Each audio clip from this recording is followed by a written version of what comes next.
Assalamualaikum warahmatullahi wabarakatuh. Ada pepatah mengatakan, tak kenal maka tak sayang. Maka dari itu, perkenalkan, nama saya Ageng Subara dengan NPM 224111167 kelas manajemen 22B. Kali ini saya akan membahas mengenai konsep sistem informasi. Konsep sistem informasi merupakan suatu kerangka kerja yang menggabungkan teknologi, manusia, dan proses untuk mengumpulkan, menyimpan, mengolah, dan menyebarkan informasi. Sistem ini dirancang untuk mendukung pengambilan keputusan, meningkatkan efisiensi, dan mencapai tujuan organisasi. Komponen utama dari sistem informasi meliputi perangkat keras atau hardware, perangkat lunak seperti software, data, prosedur, dan manusia. Perangkat keras berfungsi sebagai wadah fisik, perangkat lunak sebagai instruksi, data sebagai bahan mentah, prosedur sebagai langkah-langkah yang harus diikuti, dan manusia sebagai pengoperasi dan pengguna.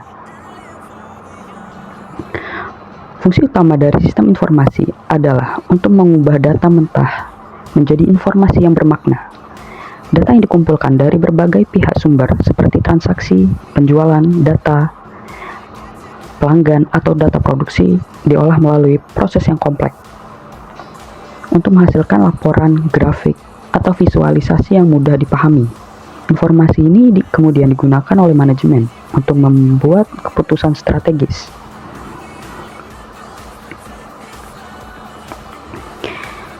Mengontrol operasi dan meningkatkan kinerja organisasi. Contoh sederhana dari sistem informasi adalah sistem akuntansi yang digunakan untuk mengelola keuangan perusahaan.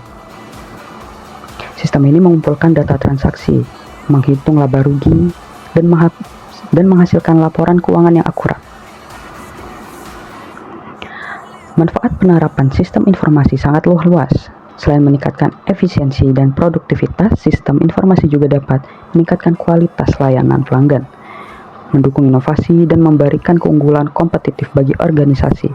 Tantangan dalam pengembangan dan implementasi sistem informasi meliputi biaya yang tinggi, keamanan data, dan perubahan perilaku pengguna. Oleh karena itu, penting untuk melakukan perencanaan yang matang dan melibatkan semua pihak terkait dalam proses implementasi. Selanjutnya, peran sistem informasi dalam organisasi modern.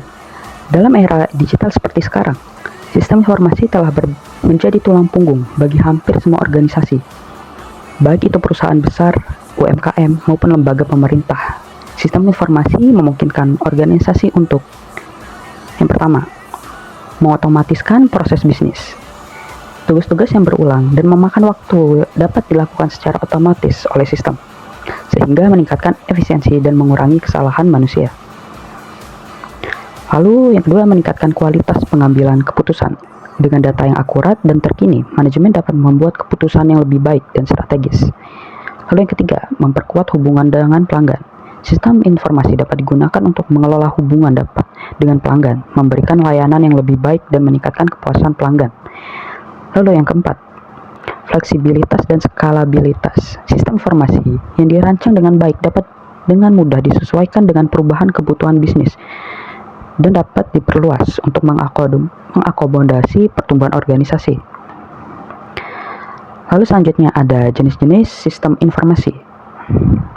Yang pertama ada sistem informasi manajemen yang dirancang untuk mendukung pengambilan keputusan tingkat menengah dalam organisasi.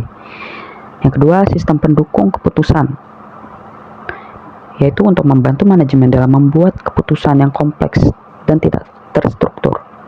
Lalu yang ketiga, sistem informasi akuntansi, yaitu mengelola transaksi keuangan dan menghasilkan laporan keuangan.